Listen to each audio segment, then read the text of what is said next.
that was easy. Got that? A lot of boards will have a purple side and a black side. Okay, so you want to make sure that,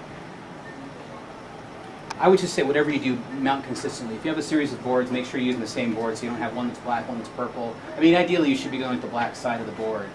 And in terms of the board that you buy, in foam board, you want to get board, this is not foam board, this is mat board.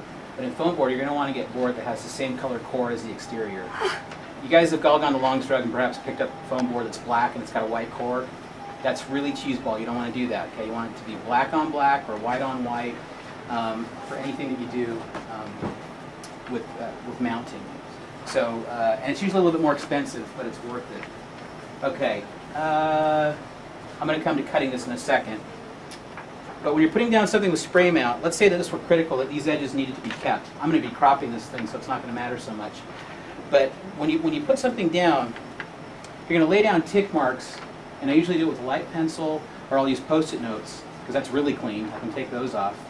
And all I need to do is 2 points, because what happens after 2 points, 2 corners are down, it may as well already be down because it's not going to move anymore, okay? So I'm just going to take this thing, I know this is 17 inches long, so I'm going to put down this one corner first,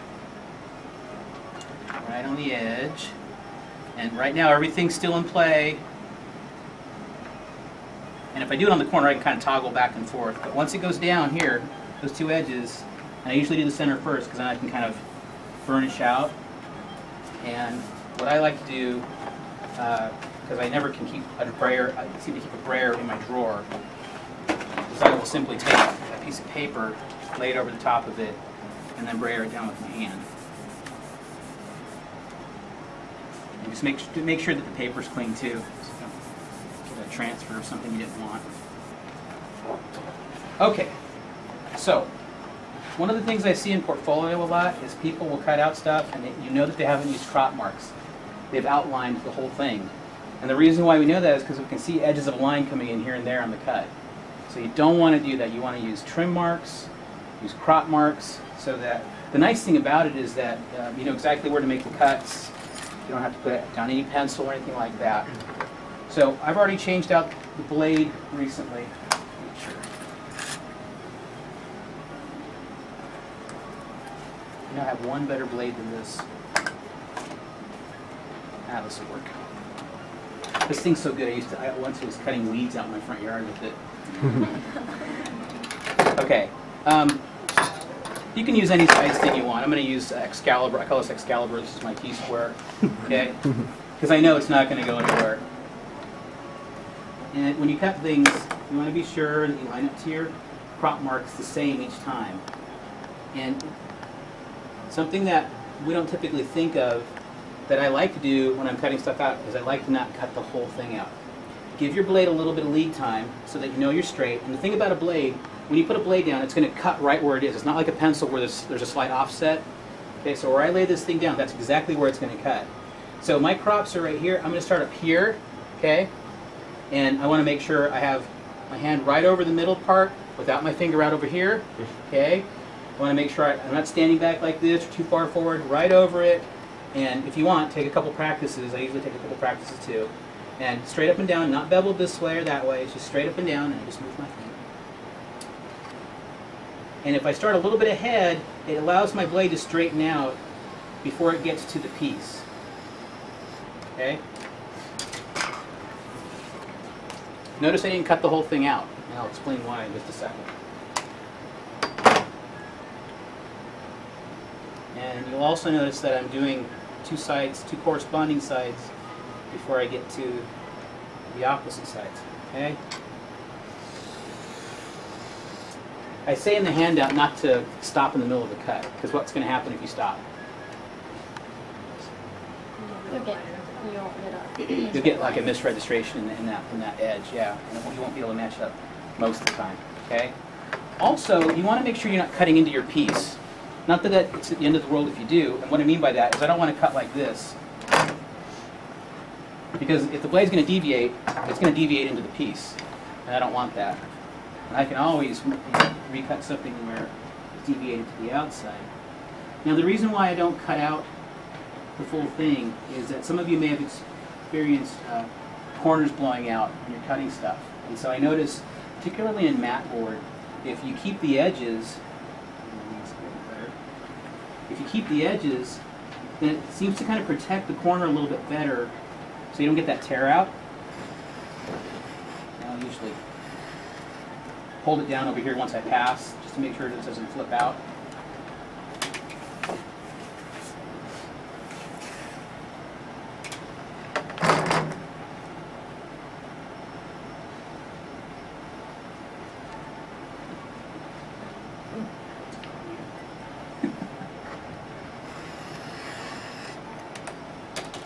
Nice thing too about these blades is you can do it in one pass. Number 11 blades, have you guys ever gotten that little divot in your finger when you try to cut out mat board with a number 11 blade? It's not fun. So, you know, with a blade like this, you can do foam board in one pass.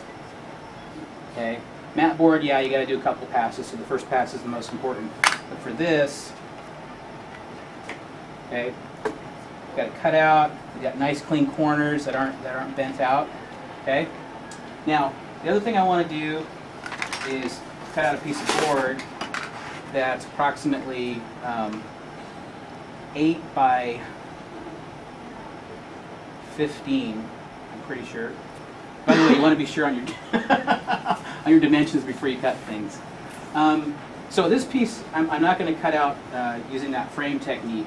I'm just going to cut out from the edge. So I'm just going to check and see what are the best two edges.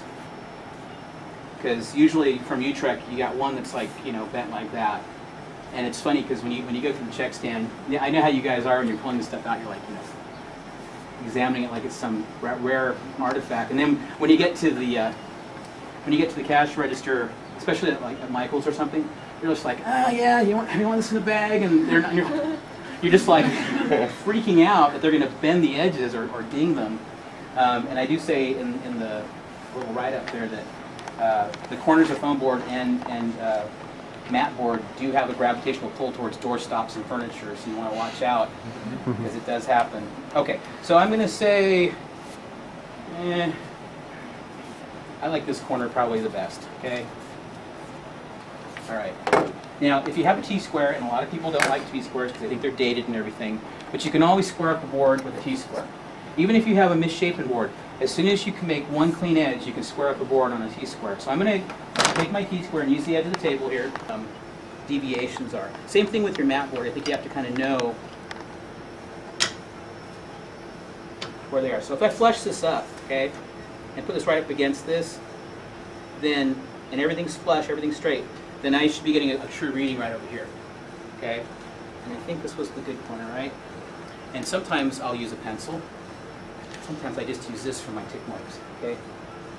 So I'm going to move it up against there, make sure I'm flush, make sure the ruler's flush, make sure I can actually see what I'm doing here. And I'm going to put my first mark there. I don't have to go too hard, I just want to know where it's at. I go over here. And obviously if you have increments already on your T-square, that's a bonus right there. The one that we have here is like, you know, as long as it's table and it's, I can't use that. You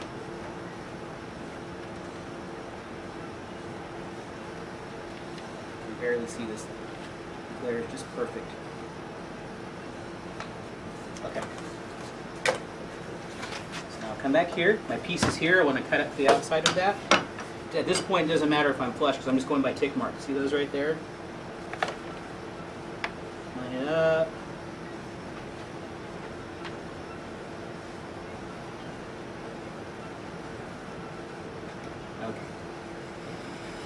Not necessarily, see, there's a good example. See how that deviated right there? But I'm far enough ahead that I can always correct it.